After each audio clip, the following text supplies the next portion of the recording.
This is a shocking thing, because right before that, they said Nasa v'nishma. Why do they need to be coerced to accept the Torah? They were all excited to accept the Torah. As it says that the Sfiras Omer, the counting of the Omer, is actually a reenactment of the experience that Eden had during their journey from Mitzrayim. Because from the moment they left Mitzrayim, Moshe Rabbeinu told them that they are going to receive the Torah. As after 40 days, 49 days, 50 days. So they were counting the days. And that's what they counted. The Sfira Zemer is a countdown to Matan Torah. They were so anxious, enthusiastic. All of a sudden, they needed to be coerced under the mountain.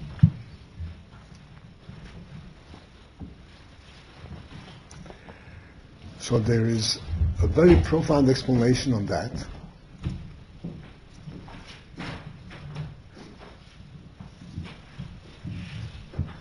And that is that to accept the Torah, it is not enough. Even Nasa v'nishma is also not sufficient. Why is it not sufficient?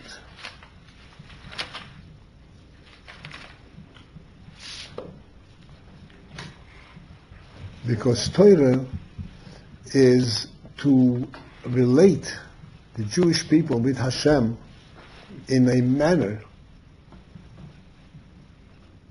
of total unity, not through the intellect or the emotion, any kind of functioning element. A total union, total unity. Total unity is Nasa v'nishma, even though this means subjugation and acceptance, but this is acceptance on the functional level, to their faculties. Everybody understands that? Whereas the Kof Aleim Hakigigis, as we said, that the mountain was hovering over them like a hut over them. This represented a total enactment, total containment. In order to receive the Torah, so to speak, the Torah had to be received with their whole soul, with their whole being, and this is what this accomplished. Why does Nasa v'nishma show only on a functional level?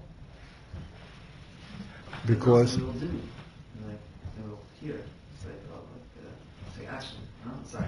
yeah, no, it's fine. It's fine. Yeah, go ahead. No. Because they were able to express it. Anything that you can express is already not your whole being. If you can process it in your intellect, in your emotion, you can express it. This had to be a total union. And this is why the Kof Aleim HaKegigis, so to speak, fulfilled this. But then, the Gemara says, that actually, Mikan Meidor Rabba Le'eraisa. Meidor Rabba Le'eraisa means that there is a halacha, that if somebody accepts a certain deal under coercion, but he is forced to do it. So if he makes a meidor, in other words, he takes witnesses or goes to Bezdin and says, I'm going to buy and accept this deal, but he should know that I'm being forced to do it. So any time that he wants to get out of the deal, he can go to the Bezdin, and the Bezdin have the power, they can annul it. Because he was actually coerced. He didn't do it with his choice, by volition. So the Gemara says that this Meidor Rabba Le'eraisa, this whole Matan Torah and all that Eden accepted and all that, actually this provided, so to speak, like a way out, because they were coerced. And therefore they could actually come back with a argument that says, listen, we didn't really accept it intentionally. We were forced to accept it. That was with their whole being? What? Even with the whole being, but still they were forced to it, right? There was a mountain hovering over them. How can you not accept with the whole being if the mountain hovers over them?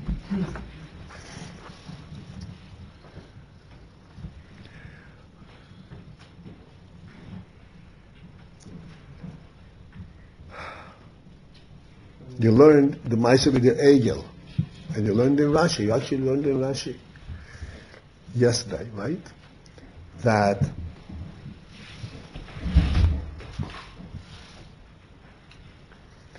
like how Moshe, when Hashem told Moshe on the mountain that you go, I have to destroy the people because they made this Egel. So Moshe pleaded right away and says, Lama, why are you so angry? Why are you angry on the nation? What do you mean, why are you angry on the nation? The question is that.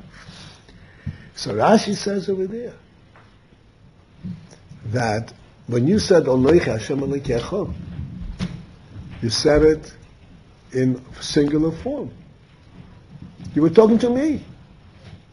You were not talking to all of them. So why are you so angry at them? Now, but this was kind of a technical way that the Moshe says, wait a second, wait. You don't have a full-fledged claim on them. Because after all, you said, Lashon Yochid. Who were you talking to? So these are all, so to speak, ways of giving, so to speak, a little bit of a calming, a little bit of a leeway. By far, certainly we're not looking for leeways, but this is an element that was present in Matan Torah as a safeguard against the possibility of total destruction, of Eden really straight off the path. So Matan Torah, there was an element left that there could be a claim, a kind of an alibi, kind of a way out. So the Gemara says by Purim,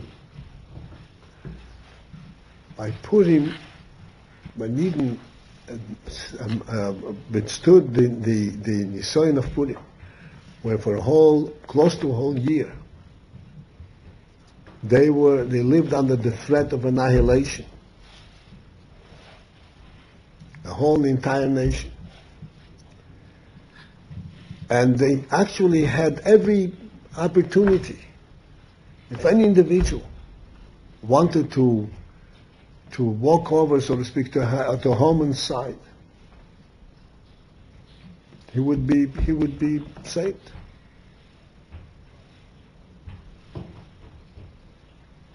They were threatened only because they're Yehudim.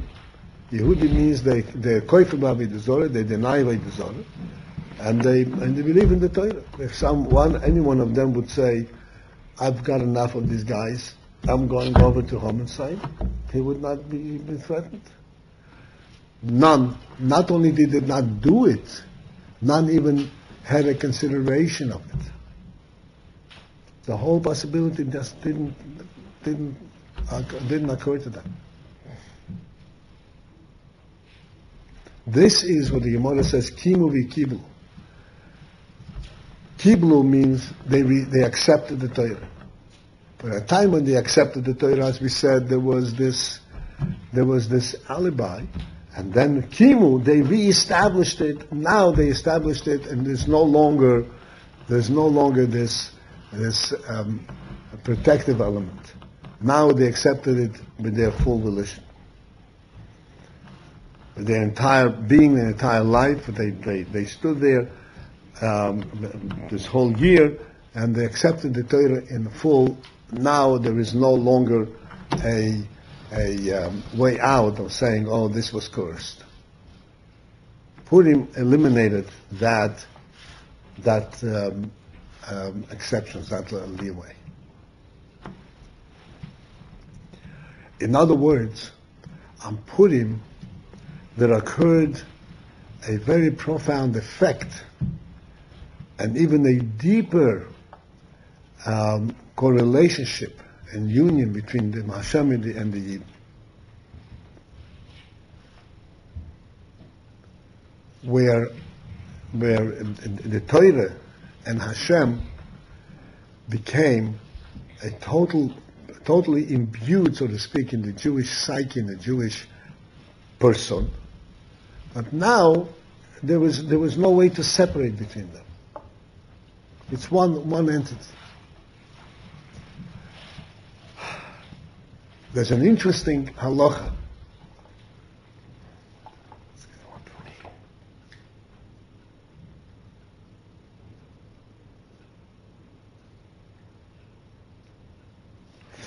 An interesting halacha. You know that Purim is supposed to have simcha. All Yom Tov is supposed to have moyadim simcha. Every Yom Tov has the mitzvah of simcha. Simchas Yom Tov. But there is a fundamental difference between the simcha of Purim and the simcha of all Yom Tov.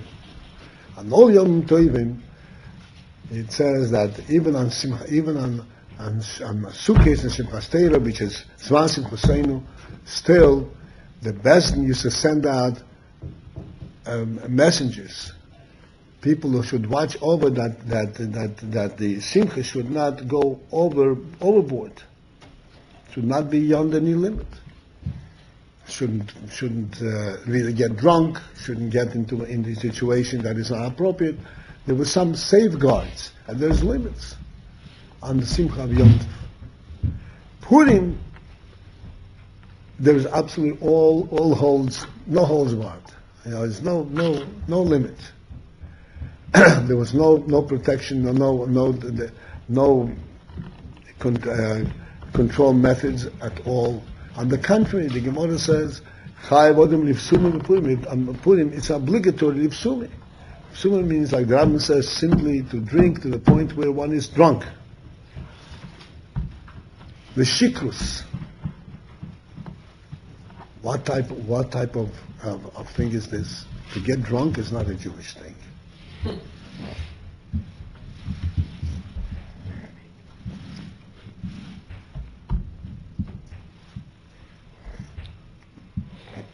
What kind of mitzvah is this? And how do you explain it? So the explanation lies in this principle. Normally, no matter what a person does, whatever he gets involved in, even in simcha and whatever he gets involved, he has to keep tabs of what he's doing. You can't really trust yourself. If you go too far in a certain thing, you may overstep the line of propriety and act inappropriately. Because after all, you're a human being. And as the Alter Rebbe says, every human being has two nefoshes, has nefesh olikis, has a nefesh abamis. So if nefesh olikis, if a person with his intellect is aware of what's going on, he is able to, so to speak, have control over his behemoth. But if he gives up control, who knows what's going to happen to the behemoth? It's going to go wild. This is why we need all times, even though we have to have simcha, great simcha, but there has to be supervision. You have to know what you're doing. You have to watch that other element in the human being that it shouldn't lose itself. On Purim, we don't have to be watchful of that. Because Purim has this unique element that the entire person, the entire Yid, has been imbued with the inyan of Torah, with Kedusha, with connection to Hashem. And he does no need to have any kind of controls.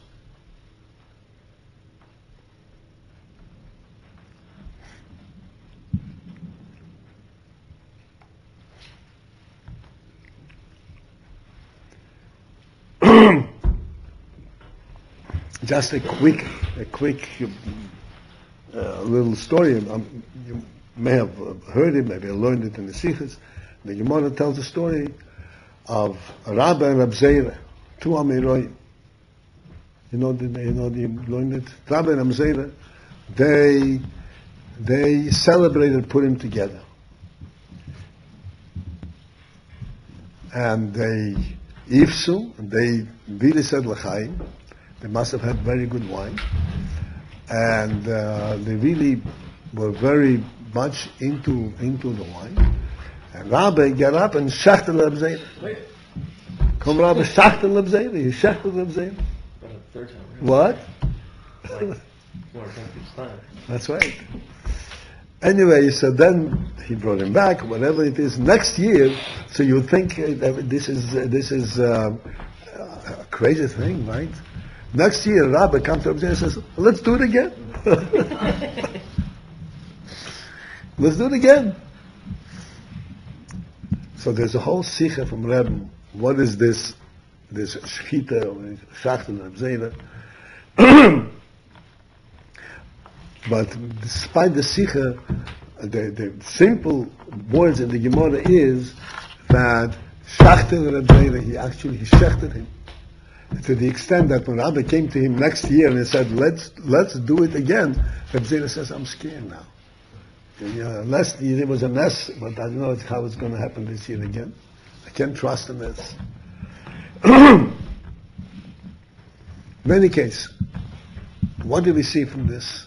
And this is the principle of Purim. Purim supersedes everything.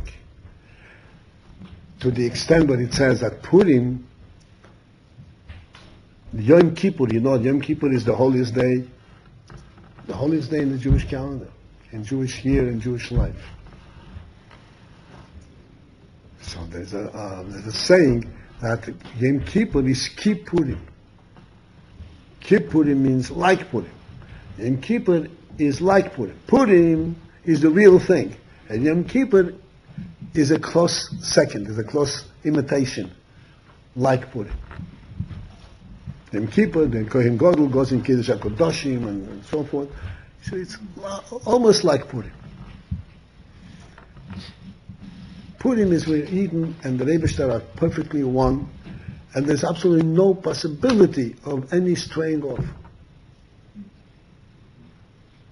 I mean, like practically, I'm saying there are some people that don't, unfortunately, aren't so. I mean, like they aren't so connected to Torah. So I mean, so those people should also be supervised. I mean, so those people should be supervised. You know? Right.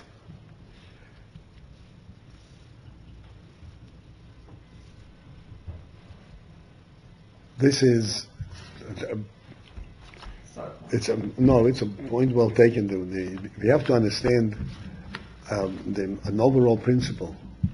Like the Rebbe says, that's an expression from Friedrich and Rebbe in the Maimer, that a Yid never wants and is not capable to break away from Hashem. Nisher will, nisher can, to break away from Hashem. That's what he says. A Yid is, by nature, it's not possible. Who do you think arrested the Friedrich Rebbe?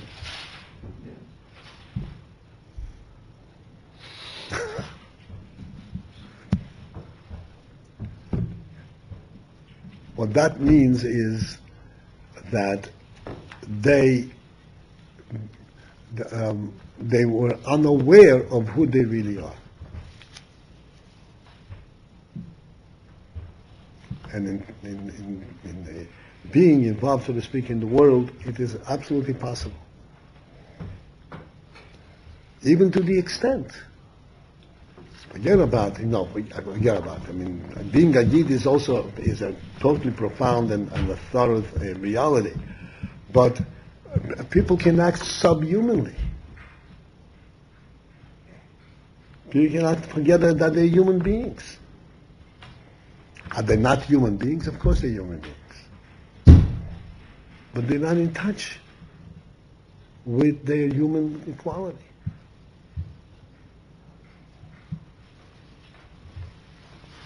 I once demonstrated it in a very simple way.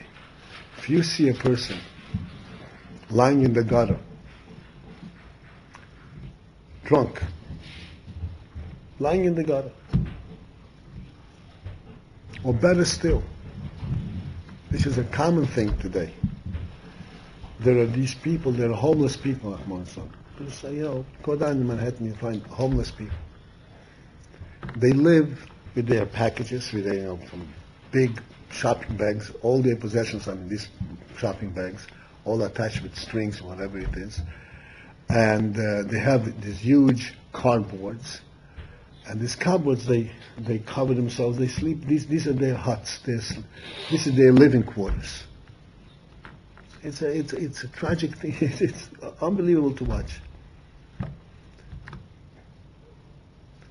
And you approach these people, the government approaches people and says, come, I'll take you to a shelter. You'll have a bed, you'll be able to, you have a roof over your head. No way. They don't want. They're taken in there by force, they run away.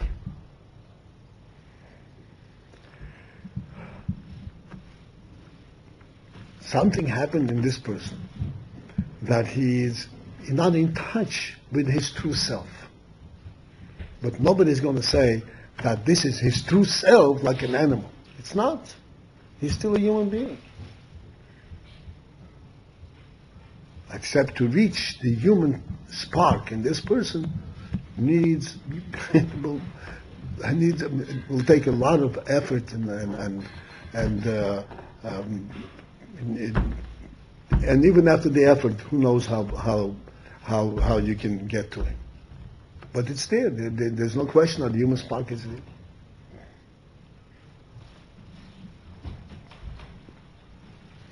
So that's just in the answer, but the question is absolutely right. It's unfortunate that we have this kind of...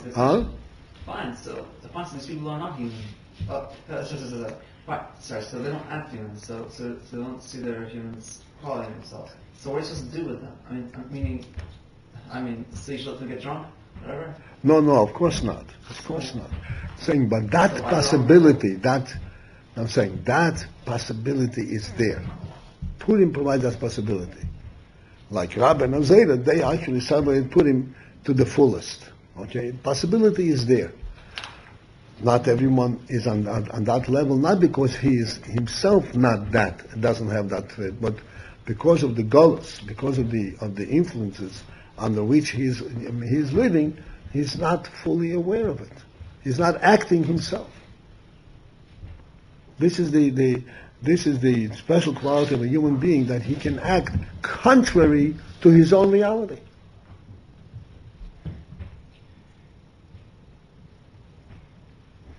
But the effect of Purim is such that it actually permeated the very being of the Jewish people. And as a result of this, you're absolutely right, there are all kinds of different fallouts, and people fall away from the Jewish fold. But ultimately, I always mention this is a phenomenal, a historical paradox, how the Jewish people survived the history of the past 2,000 years, or 3,000 years since modern day. It's unfathomable. You can't believe it. How that happened? Because a Yid, and Yiddishkeit, is inseparable. So there were those who fell off, but in reality, they stuck it out.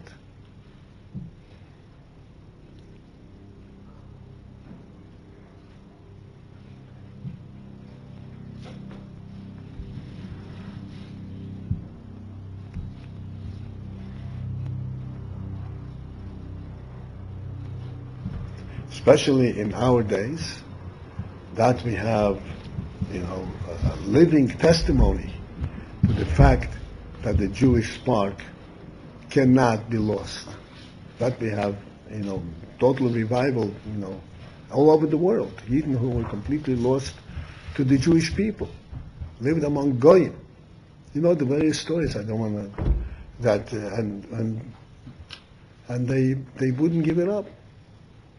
They wouldn't give it up.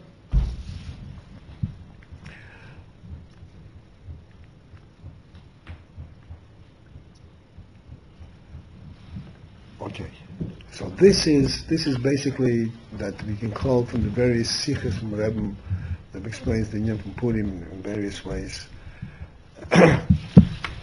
and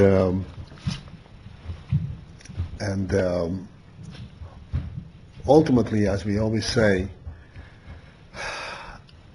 we have to reflect everything that we learn in Torah in general, and the Hasidus in particular.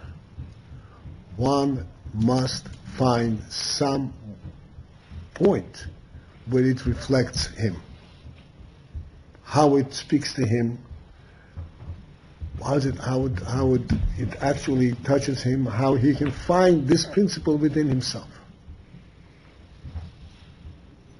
This is what it's all about.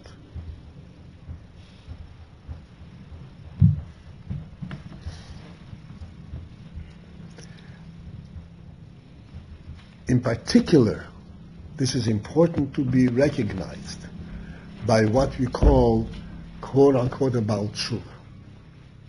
What is a Baal Tshuva in our days? A Baal Tshuva in our days is a person, there are all kinds of different backgrounds, but overall in our days, a Baal Tshuva is a person who it's considerable that he grew up without knowing that he is Jewish, without knowing what it means to be Jewish. But the first time that he knew that he is Jewish is because the Goyim teased him that he's a Jew. It's a reality.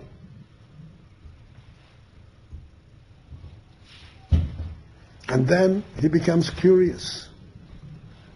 Every Baal Tshuva has something similar, some way that he can relate to these kind of stories. There's less extreme, more extreme, but basically he can relate to it. And then he starts becoming curious. What is it about? And he sees that to be Jewish is not an easy thing, even in terms of his lifestyle. Certainly, in terms of being a pariah in the world. Pariah. being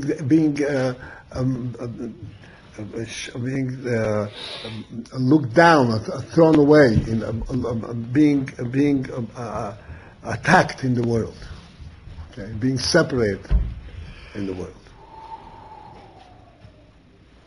A pariah means that in this country, in this blessed land, for years and years and years and years, a Jew could not get into certain universities. This is in this country. I'm not talking about in Russia. In this country, couldn't for no money.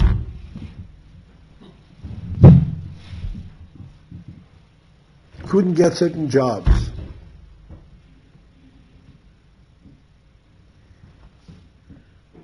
Not because he's not capable. He's very capable. Because you don't give a Jew this kind of job. Don't let them lift up their hands. This was true throughout our history, and even in this country, which is Baruch Hashem, it's completely different.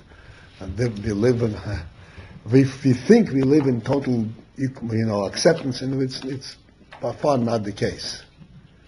By far not the case. My father-in-law, Mashallah, himself told me that he remembers from downtown Manhattan, there were places, stores, where it says clearly, no Jews or dogs allowed. This is within our time. No Jews or dogs allowed. How do you feel about that? Which you just jump and say, oh yeah, I want to be a Jew. The mafia, that's where mafia came from. And yet, Yidden who found out that they're Jewish became interested and drawn, and they ultimately become a Baal Tshuva. And as a Baal Tshuva, he goes through a tremendous metamorphosis, a change. This change is not only that he is joining a people, so to speak, a lifestyle that just about a year ago he completely looked down on, but he knows that now he's losing all the opportunities that he had before.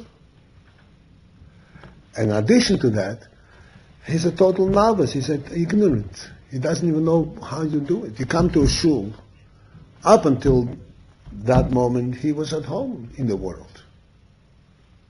He knew exactly who he is, what he has to do, how to behave. He's not a stranger in any place.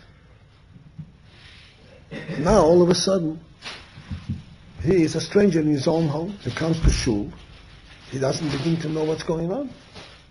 He has a little kid showing him what he has to do. And the little kid pulling him out, hey, mister, you're supposed to stand up now. Right?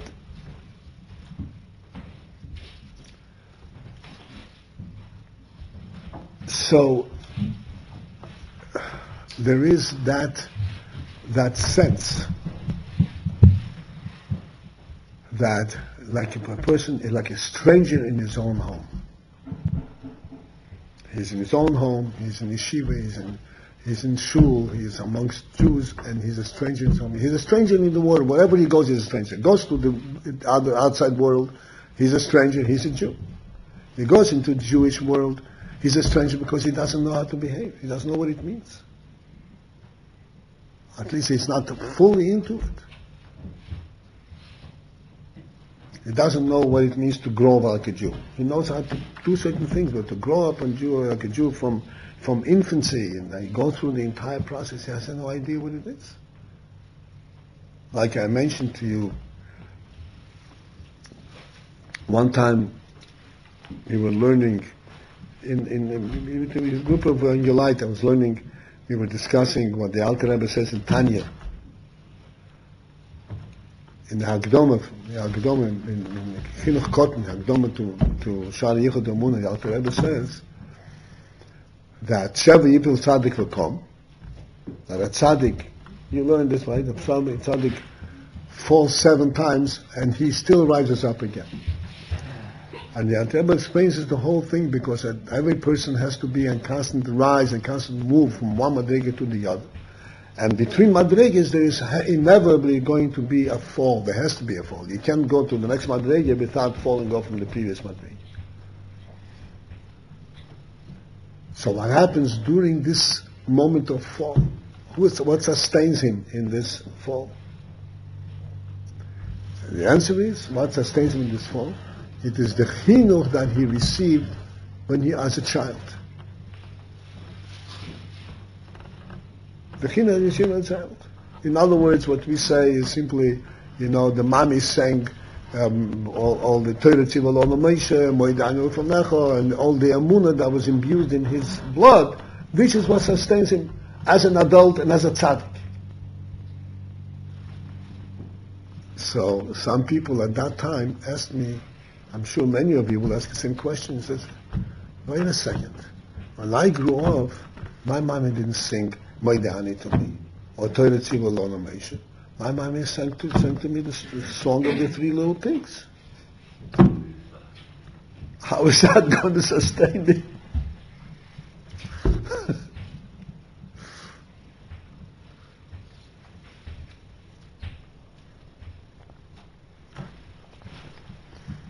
So this is a common problem.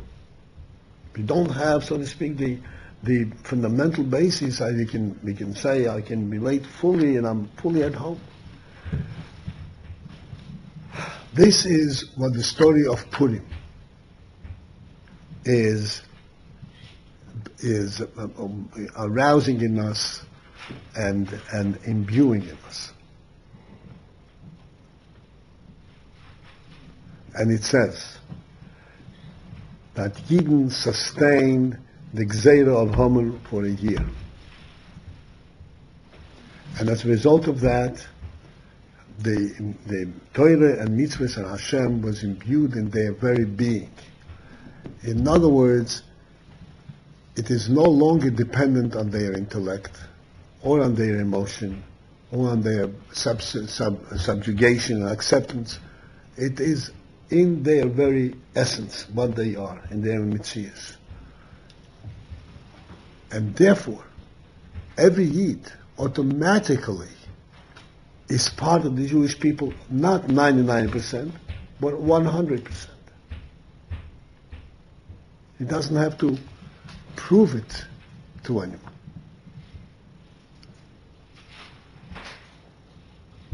The fact that he does not know certain things, that has to do with his faculties, with his experience.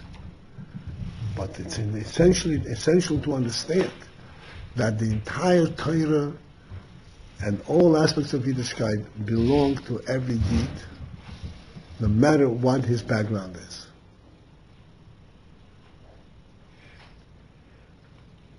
To the extent, as we say, that there is no way that he can possibly really stray off. Even though that he has his background and so forth, there's no way that he can stray. He can make a mistake, he can do, but to stray away is impossible.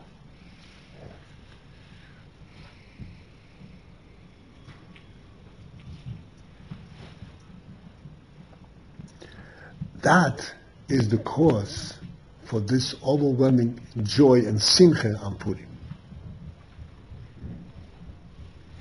What is ultimately this whole experience, this whole phenomenon of simcha, of joy? What is joy? And because I'm singing and clapping my hands, what is joy?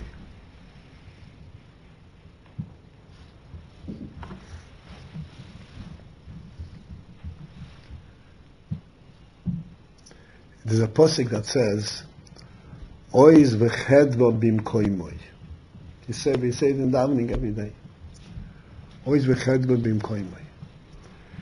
That in the place where Hashem is, there is automatic joy.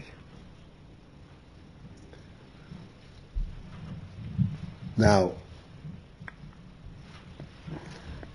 let's take a very simple human experience. A person is by nature a joyous person. But then he has a challenge, he has a problem. He has to pay rent, he doesn't have the money. As joyous as he is, this is a problem. This kind of disturbs his joy. In other words, just taking this very simple illustration, joy means that a person is in full comfort, full assurance of his well-being. And his assurance of his well-being, not because he has stashed away resources, money, whatever it is, but because there is bimkoime, he feels Hashem's presence, that he is part of a great reality of Hashem Himself. This is what brings joy.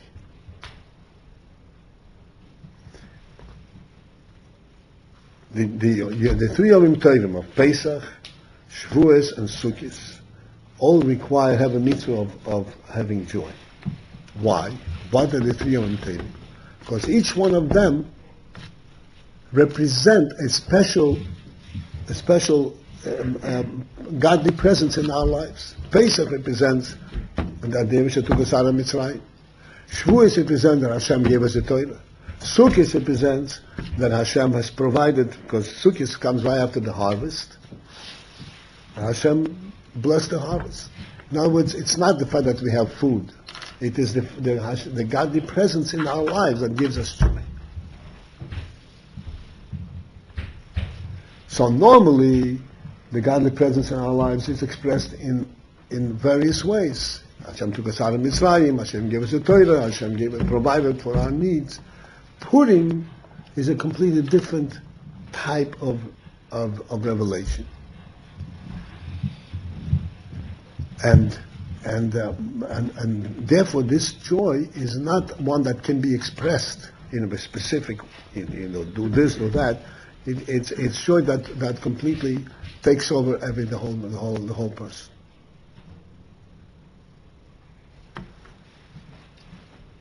One of the differences, Pesach there was a mess. Hashem took us out of Mitzrayim, so we see the nisim that happened. Shavuos there was Matan Torah, Sukkot and so forth. Purim also there was a mess, and we rejoice with the mess. But Purim, the mess of Purim, is different than all other nisim. What is the difference? Drink from us. No, the difference. The difference of the mess of Purim changes the entire perspective. A mess like Pesach, like the mess of Pesach. Even when we're in Egypt, we're slaves. And Hashem took them out miraculously. What means miraculously? He sent all kinds of plagues and parei, and He drew us out, and He made the Kriyas Yamsuf, and He took us out, and He brought us out of Mitzrayim. Okay. Now, once He took us out of Mitzrayim, we are back to normal. No more nisim. The nisim happened as He needed to take us out of Mitzrayim. So He changed the entire setup of the world. He broke all rules, all natural rules. Took us out of Mitzrayim. After that, we're back to the world. The world hasn't changed. We're no longer subjugated slaves in Mitzrayim. And that was miraculously done. And remember that, and was a great favor, but nothing really changed in our lives. In terms of the world, we're back into the same world. As a matter of fact, after that Eden came out of Mitzrayim, and they were in the desert, by our own weaknesses, whatever it is, several times Eden said, let's get back to Mitzrayim. Isn't that amazing?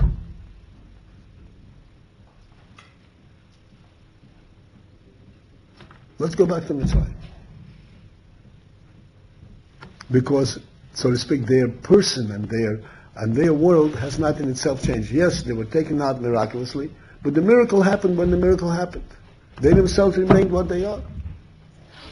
And this is true regarding Shavuos, as we know, right after Matan Torah, they made the Egel. All kinds of different things. They remained the same.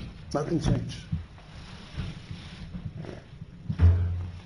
This is true regarding miracles that go against and break the natural order. Like Pesach, the natural order is broke. Shavuos and Sukkot is the same thing. Purim, the mess of Purim is quite different. The mess of Purim, the whole mess of Purim,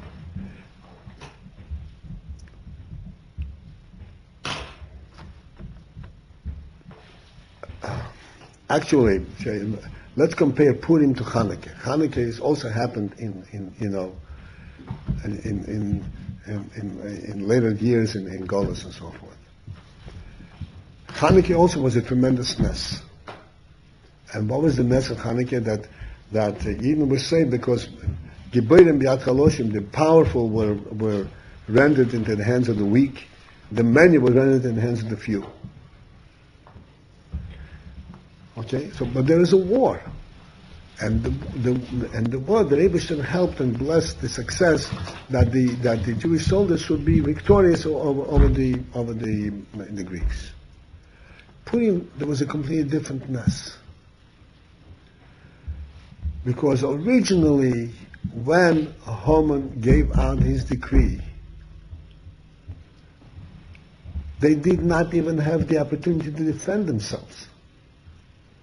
It's not a question who is stronger, who is weaker. They were sitting ducks. There was nothing they can do. There was a king's decree, and they couldn't even arm themselves. They were waiting for the day. Okay, when is it going to come? The entire story of Purim, of how it turned around, is all hidden in a natural order, a natural process. Achashverosh couldn't. First of all, the first beginning of the mess of Purim was when Vashti was killed and Esther was taken in instead of Vashti. This happened way back before anything.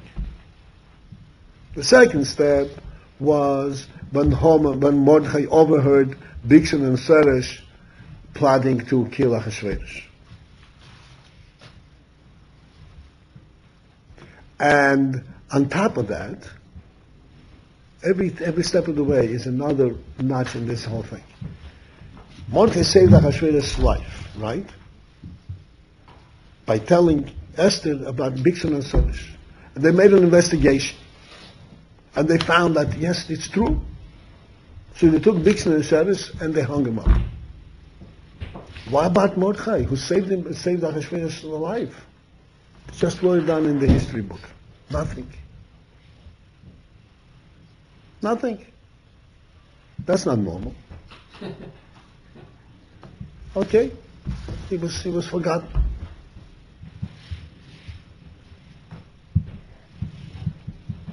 After all, Mordechai is a Jew. Who cares about the Jew? Okay, thank you very much. Next thing. But this turned out to be one of the major steps in the ultimate miracle, in the ultimate Yeshua. Achashverosh couldn't fall asleep. When Haman was plotting, just that night when Haman plotted to take care of Mordechai, Achashverosh couldn't sleep. And they started reading the history book, and they came upon this story, and Achashverosh says, wow, I didn't do my duties to Mordechai. How can a king not reward somebody who saved his life? You follow what I'm saying? And all this was camouflaged, hidden in natural process.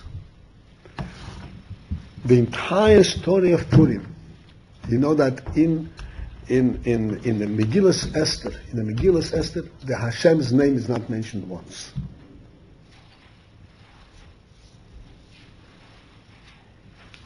It's an amazing thing. Why? Because there was Hashem was a completely camouflaged. It was hidden. It was under wraps. Hashem acted through the natural process. There was no illusion. Achashverosh, the Gemara says, Achashverosh Shalei, and so forth. What does the story of Purim tell us? And in what position that placed the Yid? The story of Purim and the entire experience of Purim places the Yid in the position where he begins to view the natural world as a miracle, as a godly miracle. In other words, he's no longer, as we said, after Mitzrayim, the miracles happen, and then we go back to normal life. Normal life itself is a miracle.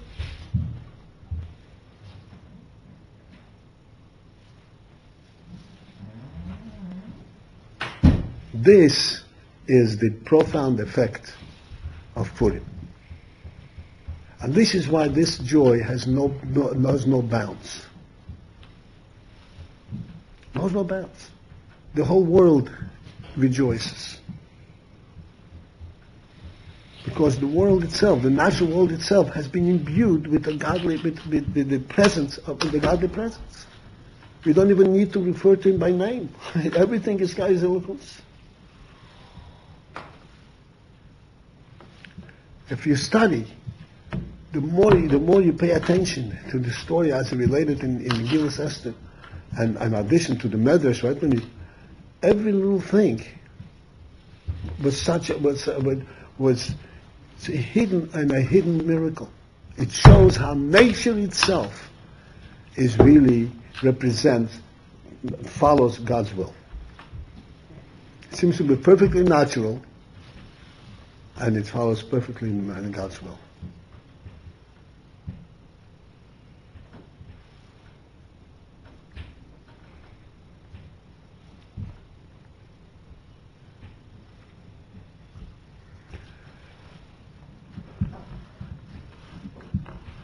This is the story of Purim, and this is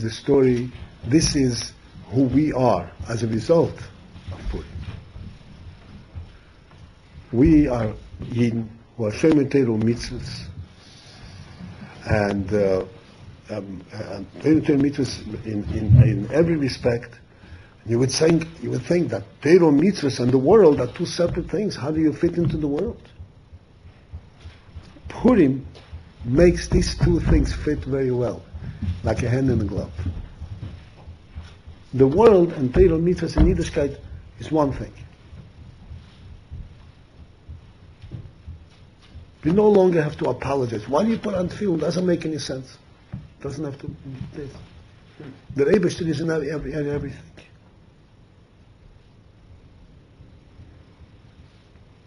It's much more than making sense.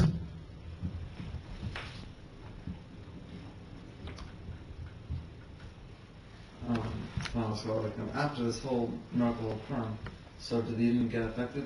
So were the Eden still affected by this? I mean, so did they still act proper, or did they go, or did they leave? After the miracle of Purim, okay, again, the nisyonos and the pleasures of the world were still there, but definitely Mordechai was recognized by all the Eden. And ultimately, this led to the return to building the second Beis Hamikdash ultimately.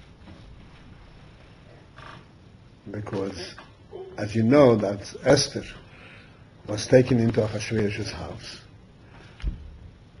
unwillingly, as it were, but that was the fact. And Esther's child ultimately became king in Persia, Belshazzar, and he was instrumental in getting, of permitting ultimately, through him, ultimately, there were many things that happened as a result, and ultimately the return to building the Beis Hamikdash.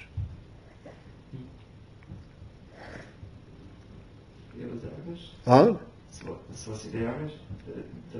Daryavish was also from the same dynasty.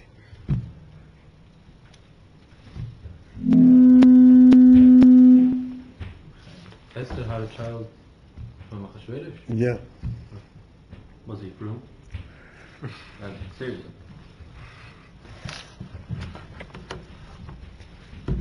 In a hidden way, he knew who he was, and he made sure that he had what they needed to have. But that, okay, this is, you can learn Tanakh, and say the point is, to answer your question is like this. Practically speaking, Eden still vacillated all kinds of different difficulties. But this made an indelible means a mark that could not be wiped off. This made a permanent mark on the Jewish people. And the other miracles didn't? Huh? By Pesach, so they didn't make. So the miracles didn't make a permanent mark of the two. No. And that's the difference. Pesach, you have to remember it. You have to learn about it, remember it. Purim had a completely different mark. Well, we celebrate every year. What? Well, we celebrate it every year. We celebrate Purim every year. We do remember it. How do you celebrate Purim every year? I mean, you get drunk.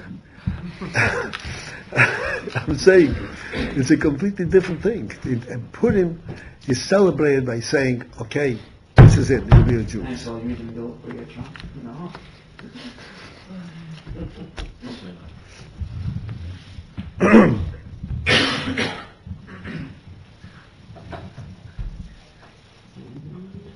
Purim had a very, as I said, Purim, the effect of Purim was and is that Yidden can relate to Torah mitzvahs in a direct, dynamic way, not just through the intellectual and emotional process, but just to recognize this is me, this is my thing.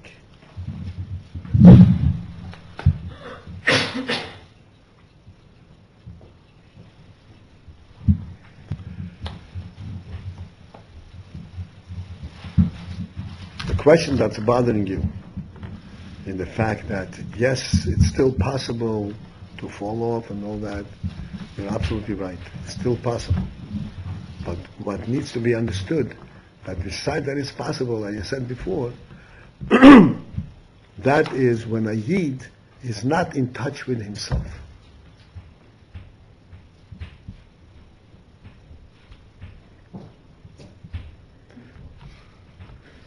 I still didn't get my answer. I still didn't get my question answered. What is it? How would Purim affect differently? No. I'm saying, okay, so these people, fine, so they aren't in touch with Torah and all that, right? So No, now, with themselves. Okay, right. No, not with Torah, with themselves. Okay. By Purim affected that a Yid feels that in everywhere he goes in the world itself, he is there with neighbors. Not just when he does mitzvahs. In the natural world. Somehow Purim makes you feel this? What? Somehow Purim makes you feel this? I'm sorry. Somehow Purim will make a person, even though he's stray, feel this? Yes. But this is what He's not learning anything. That's right. He's not learning anything. This is why I'm pointing out the Rebbe said to somebody that a Yid walks through in an island that has never seen a Jew. And Jews immediately recognize him, immediately relate to him. Not because of anything that he taught them or anything that he related to them. It's a different species, it's a different reality. It's a different reality. In other words, a Yid represents in the world itself a different reality, not by virtue of what he does and what he teaches, what his morals are, just by his presence.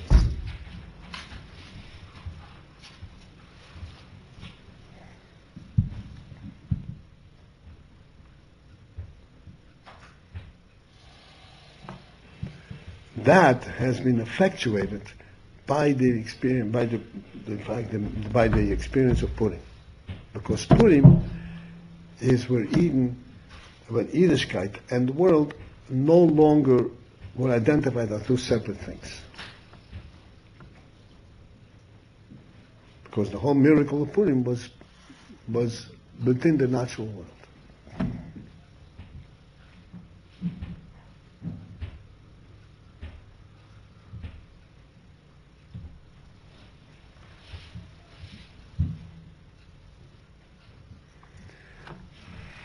And as a result, just to conclude this thing, what this is telling us personally is that no matter what one's background is, no matter what one's understanding and capabilities, so to speak, intellectual and emotional capabilities are, if a person stays on target and continues to do his little thing, eventually he will get the real feel and recognition of what this kid is about. Just to stay the course. Stay the course. Do from day to day to day, even though I learned the alibis yesterday and today I come back and I forgot it, do it again. The next day do it again. Eventually it permeates and he sees that this is the real thing.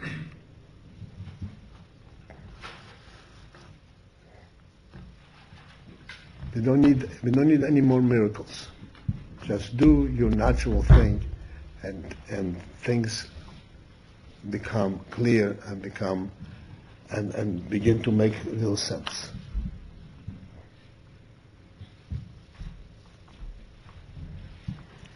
So the Rebbe should help them that you should have a real Simchas Purim, a true Jewish joy, and that joy should extend itself throughout the whole year, so that throughout the year, no moment, no matter where you are and what part of the world you're looking at, you will not in any which way feel that you are in a different world than God's world. Wherever you are, you will see that that's the same world.